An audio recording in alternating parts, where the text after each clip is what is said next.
నమస్తే, welcome to great Andhra. మనతో పాటు ఉన్నారు సీనియర్ పొలిటికల్ అనలిస్ట్ జిఆర్ మహర్షి గారు. నమస్తే సార్. నమస్తే చందన గారు. సార్, నరేంద్ర మోదీ గారు విశాఖపట్నం వస్తున్నారు. అక్కడ పలు అభివృద్ధి కార్యక్రమాలకు, ఈ శంకుస్థాపనల కార్యక్రమాల్లో పాల్గొంటారు. ఇదే సందర్భంలో అందరికీ అంటే 1400 రోజుల పైగా అయిపోయింది విశాఖ స్టీల్ ప్లాంట్ విషయంలో ధర్నాలు అవి జరిగి. మరి దాని మీద ఏమన్నా స్పందిస్తారా? గతంలో ఇలాంటి మీటింగ్ ఒకటి జరిగినప్పుడు అక్కడ జగన్మోహన్ రెడ్డి గారు ఉన్నారు ఆ ప్లేస్లో. ఆయన తెలుగులో ఆయన అడిగారు దాని గురించి. అప్పుడు విమర్శలు వచ్చి ఆయన తెలుగులో అడిగితే ఏమర్థమవుతుందని వాట్ ఎవర్. మొత్తానికి అసలు ఆ సబ్జెక్టు లేకపోతే ఆ టాపిక్ అనేది, ఎందుకంటే ఎప్పటి నుంచో వాళ్ళు పోరాడుతూనే ఉన్నారు ఆ ఉద్యోగులంతా. దాని గురించి ఏమైనా మాట్లాడతారా? ఇంకొకటి, ఇప్పుడు ఏవైతే శంకుస్థాపనలు అవన్నీ చేస్తున్నారో వైసీపీ క్లెయిమ్ చేసుకుంటుంది అవన్నీ మా హయాంలోనే మేము కేటాయించినవే అని. వాళ్ళు ఇప్పుడు మళ్ళీ దానికి ఇవి చేస్తున్నారు అని. ఏంటి అసలు ఏవి నిజాలు ఏవి కాదనేది ప్రజలకు ఎలా అర్థమవుతుంది? అంటే మనం బేసిక్గా ఆలోచించాల్సింది ఏంటంటే, మోదీ గారు వస్తున్నారు, కొన్ని లక్షల కోట్ల రూపాయల పనులు శంకుస్థాపనలు జరుగుతున్నాయి.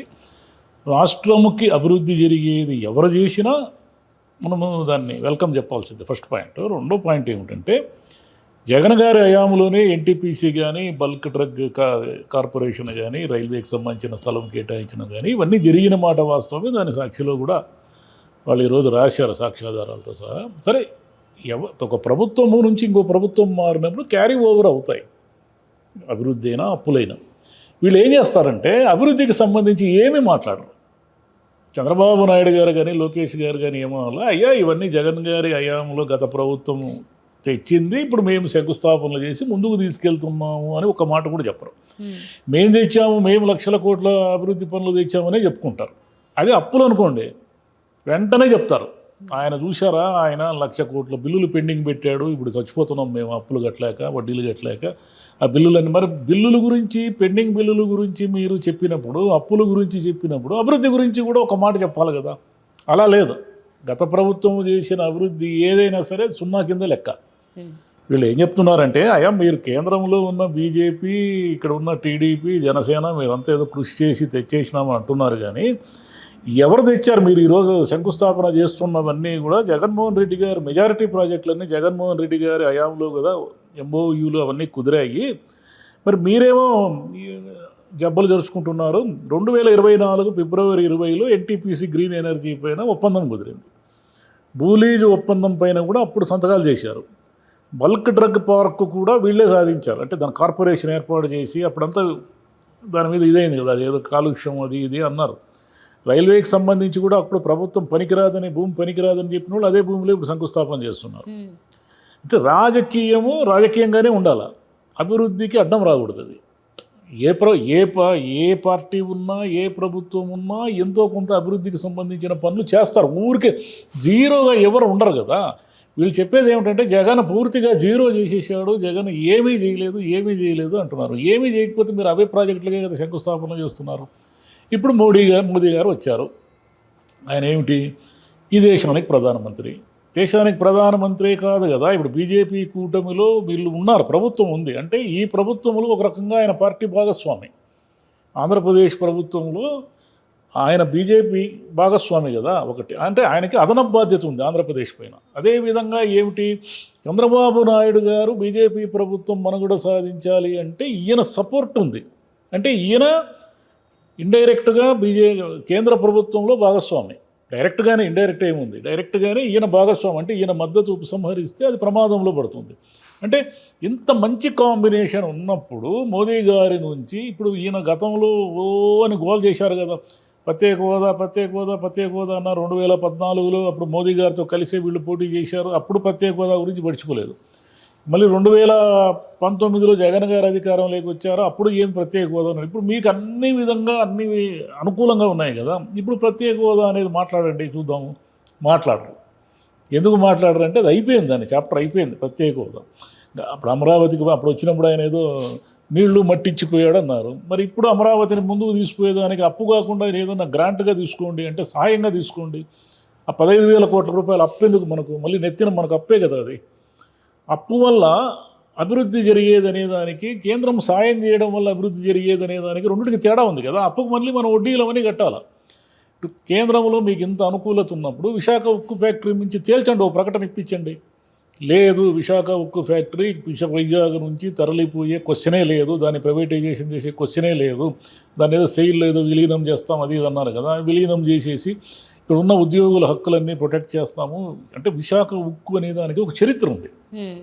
విశాఖ ఉక్కు కేంద్రం దయతలిస్తేనో జాలిదలిస్తేనో వచ్చిన ప్రాజెక్టు కాదు, దానికోసం పోరాటం చేశారు, దానికోసం మనుషులు చచ్చిపోయారు, ఒక ఉద్యమం చేశారు. ఈ ఉద్యమం ద్వారా వచ్చిన ప్రాజెక్ట్ అది మనకి. మళ్ళీ ఇది సైలెంట్గా వెళ్ళిపోతూ ఉంది. సైలెంట్గా వెళ్ళిపోతున్నప్పుడు మళ్ళీ గతంలో ఆయన అడిగాడు, ఆయన ఏం పడుచుకోలేదు, జగన్ గారు అడిగారు, ఆయన ఏం పడుచుకోలేదు. మళ్ళీ ఇప్పుడు వీళ్ళు అడుగుతారా, అసలు అడగరా, అడిగినా కూడా సేమ్ రిజల్టేనా అంటే ఒకటి ఏమిటంటే దాన్ని ప్రైవేటే వ్యక్తులకు అప్పగించాలనే నిర్ణయం కేంద్రం తీసేసుకున్నట్టే దాదాపుగా. ఊరికి ఇదంతా పొలిటికల్ డ్రామా. మరి ఎందుకు సార్ కొత్త ప్రభుత్వం వచ్చిన కొత్తల్లో కుమారస్వామి గారు వచ్చారు, ఊరికే ఏం జరగదని చెప్పారు, కంటి తుడుపు ఏం జరగదని ప్రకటన ఇవ్వండి, ప్రకటన ఇచ్చేసి దాన్ని చట్టపరంగా మీరు అంటే జరగదని నోటి మాట కాదు కదా, సంతకాల రూపంలో అగ్రిమెంట్ల రూపంలో కదా ఉండాలి ఏదైనా కూడా. మీరు ఏదో సెయిల్ విలీనం అది ఇది అన్నారు కదా, అవన్నీ కూడా మీరు సంతకాలు పెట్టి లేదు ప్రైవేటైజేషన్ క్వశ్చనే లేదు, ఈ చర్యలు తీసుకుంటున్నాము, ఈ రకంగా చర్యలు తీసుకుంటున్నాము, విశాఖ ఉక్కుకు మేము ఇంత డబ్బులు కేటాయిస్తున్నాము, ఇలా ముందుకు పోతామని ఎక్కడ చెప్పలేదు కదా. మాటలు చెప్తే ఏం ప్రయోజనము? ప్రత్యేక హోదా ఇస్తామని కూడా మాటలు చెప్పారు, ఇచ్చారా? ఇన్నేళ్ళు అయింది, ఏం జరిగింది? కడప ఉక్కు అది ఏమైపోయిందో తెలియదు ఎవరికి. ఈరోజు ఆమె షర్మిల గారు అడుగుతున్నారు, ఏమండి మీరు మోదీ గారితో కలిసే కదా ప్రయాణం చేస్తున్నారు, మరి మా కడప ఉక్కు ఏమైంది అని ఆమె అడుగుతున్నారు. చాలా ఉన్నాయి ఇలా చెప్పాలంటే. అంటే ఇప్పుడున్నంత అవకాశం చంద్రబాబు నాయుడు గారికి ఎప్పుడూ లేదు. అంటే చరిత్రలో మిగిలిపోయే అవకాశం ఉంది ఆయనకి. ఎందుకంటే బీజేపీ ప్రభుత్వం ఆయన మీద ఆధారపడి కేంద్రంలో చక్రం తిప్పాడు అన్నారు కదా గతంలో. చక్రం తిప్పినా తిప్పకపోయినా ఆంధ్రప్రదేశ్ అభివృద్ధి ఇప్పుడు మీరేమంటున్నారు, జగన్ ఫినిష్ చేసేసాడు అభివృద్ధి లేదు అన్నారు కదా, ఇప్పుడు చేసి చూపించండి. కేంద్రంలో మీరే ఉన్నారు, రాష్ట్రంలో బీజేపీ ప్రభుత్వము భాగస్వామిగా ఉంది, ఇప్పుడు చేసి చూపించండి. మోదీ గారిని ఇప్పుడు వైజాగ్ పిలిపించి ఆయనతో శంకుస్థాపనలు చేస్తే ఏం ప్రయోజనము? ఇప్పుడు రాయికి పూజ చేసి శంకుస్థాపన అంటే ఏం ప్రయోజనం? దానికి మళ్ళీ నిధులు రావాలి, ఆ ప్రాజెక్టులన్నీ పూర్తి కావాలి, ఇన్ని జరగాలి కదా. ఇవి ఎక్కడ జరుగుతున్నాయి? అన్ని శంకుస్థాపనల స్థాయిలోంచి ఇంకేం ముందుకు పోవడం లేదు కదా. ఏమైంది? ఎక్కడ లేదు కదా. కాబట్టి ఇప్పుడు విశాఖ ఉక్కును కాపాడుకోవడము, వైజాగ్ రైల్వే జోన్కు సంబంధించి ఒకటి, ఇప్పుడున్న అంటే మనకు ప్రత్యేక హోదా కాకపోయినా ఏదో ఒక రూపంలో ఆంధ్రప్రదేశ్ అనేది ఆ రోజు విడిపోయినప్పుడు మీరు చెప్పారు కదా, దానికి అన్ని అవి చేస్తామని ఏమీ చేయలేదు కదా. మరి ఏమీ చేయలేదు. మరి ఆయన చంద్రబాబు నాయుడు గారు అడిగింది లేదు, జగన్ గారు గట్టిగా అడిగింది లేదు. వీళ్ళిద్దరికీ బీజేపీతో సాన్నిహిత్యము. జగన్ గారు అడిగినా ప్రయోజనం లేదు, ఎందుకంటే జగన్ గారికి మీద ఆధారపడి లేదు ఆ ప్రభుత్వం. చంద్రబాబు నాయుడు గారికి ఉంది ఇప్పుడు అవకాశం. మీరు మాకు ఇవన్నీ చేయకపోతే మాకు మీతో విభేదిస్తాము అని అంటే కేంద్రం అప్పుడు మెడలు వంచడం అంటారే, కేంద్రాన్ని మెడలు వంచే అవకాశం చంద్రబాబు నాయుడు గారికి ఉంది. ఇప్పుడు ఇంకెవరికీ లేదు. ఆయన ఆంధ్రప్రదేశ్ కోసం ఏమైనా చేయదలుచుకుంటే అంటే కేంద్రం ద్వారా, కేంద్రం నిధులతోనో కేంద్రం సాయంతోనో ఏమైనా చేయదలుచుకుంటే ఈ టర్మ్ ఉన్నంత అవకాశం ఇంకెప్పుడు రాదు ఆయనకి. ఒక సీఎంగా చక్రం తిప్పే అవకాశము, లేకపోతే మీరు అన్నట్లు మెడలు వంచే అవకాశము చంద్రబాబు నాయుడు గారికి ఉంటే మంచి రిలేషన్షిప్స్ మెయింటైన్ చేస్తున్నదేమో డీసీఎం పవన్ కళ్యాణ్ గారు. ఆయన కూడా అడిగి ఇద్దరు కలిసి ఏదో ఒకటి చేసైతే కావాలంటే ఏదో చేయించుకోగలిగే సత్తా ఉంది, కానీ చెయ్యలేదు అంటే ప్రజల మనసుల్లో ఎలా ఉంటుంది అంటారు?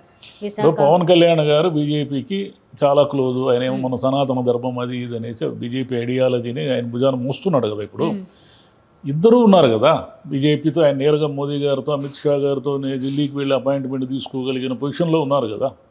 మొన్న వెళ్ళారు కదా, ఎవరికో రాజ్యసభ కావాలని వాళ్ళ అన్నగారికి ఎవరికో.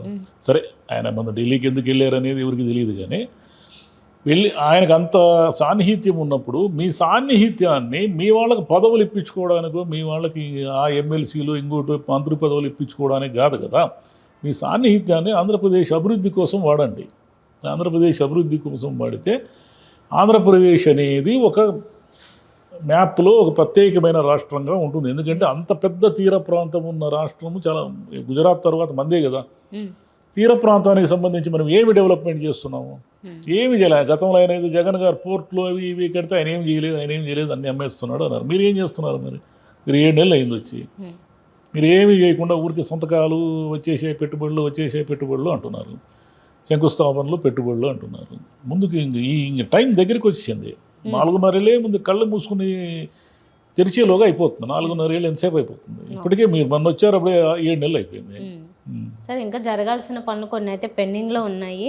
ఇప్పటి వరకు చేస్తున్న శంకుస్థాపనలు పోనీ గత ప్రభుత్వం తెచ్చిందో వీళ్ళు తెచ్చారో క్రెడిట్స్ ఎవరైనా తీసుకోనియండి, అభివృద్ధి జరగడం అనేది మంచిదే. కానీ పోరాటానికి పిలుపునిచ్చారు అప్పుడు విశాఖ స్టీల్ ప్లాంట్ ఉద్యోగులకి పవన్ కళ్యాణ్ గారు. ఆ విషయంలో ఆయన మాట్లాడకుండా సైలెంట్గా ఉండిపోవడం, లేకపోతే ఇంతకుముందు స్పెషల్ స్టేటస్ వీటి గురించి పోరాడిన దాన్ని వదిలేసి ఉండిపోవడం అనేది అయితే ప్రజలకు గుర్తుండిపోతుంది. పవన్ కళ్యాణ్ గారు అప్పుడు అరిచారు కదా, గట్టిగా కేకలు పెట్టారు కదా, విశాఖ ఉక్కును కాపాడుతా స్పెషల్ స్టేటస్ అది ఇదని. మరి ఆయన ఇప్పుడు అధికారంలో ఉన్నారు కదా, ఎందుకు ఏం మాట్లాడడం లేదు? అంటే అధికారంలో ఉన్నప్పుడు ఒక లెక్క, ప్రతిపక్షంలో ఉంటే ఇంకో లెక్కన. జగన్ అది చేశాడు ఇది చేశాడు అని ఎన్నాళ్ళు కాలం గడుపుతారు మీరు? ఇంకా గడపలేరు కాలం, టైం దగ్గరికి వచ్చింది. చూద్దాం సార్. మరి దీని తర్వాత అంటే ఈరోజు పూర్తయ్యే లోపు ఎవరైనా పోనీ దానికి ఏదైనా కొద్దిగా ముందుకేమన్నా నడిపిస్తారా? మోదీ గారు ఎప్పటిలాగే వచ్చి కొబ్బరికాయ కొట్టిపోతారా, లేదా ఏమైనా హామీలు ఇస్తారా? ఏమైనా అంటే జరిగే హామీలు అంటే ఏమిటి? డబ్బు. పోలవరం అన్నారు, ఎన్నాళ్ళైంది అది? ఎన్ని ఏళ్ళుగా ఒక చుక్క నీరు రాకుండా అయిపోయింది. ఎన్ని పనులు అన్నీ పెండింగ్ ఉన్నాయి. ఒక్క పని కూడా వాళ్ళ మీద వీళ్ళ మీద వాళ్ళు ఆరోపణలు చేసుకోవడమే తప్ప అసలు దీన్ని ముందుకెలా తీసుకుపోవాలనే ఆలోచన తగ్గిపోయింది. చెప్పారు కదా, అంటే కొంచెం డెడ్ లైన్ ముందుగా పెట్టుకున్నారు కాబట్టి చంద్రబాబు నాయుడు గారు, ఆ లోపు అయిపోతే నిజంగా ఆయన అప్పుడు విజన్ 2020 అన్నారు, ఇప్పుడు 2047కి వచ్చారు. 2047కి వచ్చారు. 47కి ఈ ప్రపంచం ఆర్టిఫిషియల్ ఇంటెలిజెన్స్తో ఏం మారిపోతుందో, ఏం జరుగుతుందో, ఎలా ఉంటుందో ఎవరికి తెలుసు. అంటే విజన్ ఉండకూడదు అంటే ఉండాలి. కేవలం విజన్లతో కాలయాపన చేస్తే ఎట్లా? ఇప్పుడు ప్రజెంట్ ఈరోజు ఏం జరుగుతుంది అనేది మాకు కావాలి. 2047 నాటికి మీరు ఏమైనా చేయండి, ఈరోజు ఉన్న పరిస్థితుల్లో నుంచి మీరు మెరుగుపరచండి మమ్మల్ని. అది కదా కోరుకుంటారు జనం. విజన్ పెట్టుకున్నా పెట్టుకోకపోయినా డెవలప్ అవుతూనే ఉంది. ఆయన మళ్ళీ రాష్ట్రము CEO ఈ సమీక్ష సమావేశాలు అధికారుల మీద అది ఈ టెక్నాలజీ ఆ టెక్నాలజీ అనుకుంటున్నారు, కానీ గ్రౌండ్ లెవెల్ ప్రాబ్లమ్స్లోకి ఇంకా పోవడం లేదు. ఆయనకి ఇంకా అర్థం మళ్ళీ పాత చంద్రబాబు నాయుడు గారే, అంటే ఇప్పుడు 1999లో ఉన్న చంద్రబాబు నాయుడు గారే మళ్ళీ కనిపిస్తున్నారు. ఆయనకి అదే ఇంకా మైండ్లో అదే ఉంది ఆయనకి. నేను ఏదో చేసేస్తా, టెక్నాలజీ అది చేస్తా. టెక్నాలజీ కాదు, ముందు రైతుల సంగతి చూడండి, ఎన్ని ఉన్నాయి పనులు. అట్లా ఊరికి అధికారులను అదమాయించి రోజు కూర్చొని గంటల సమీక్ష సమావేశాలు చేస్తే ఆయనేమో అసలు కనబడకుండా ఉండేవాడు. ఈయనేమో ప్రతిరోజు గంటల సమీక్ష సమావేశాలు అనుకుంటే ఈయన తప్పుతున్నాడు. సో ఇద్దరు కూడా పని ముందుకు పోనీయకుండా చేశారు. ఒకరి అతివృష్టి, ఒకరి అతివృష్టి అనావృష్టి. Thank you.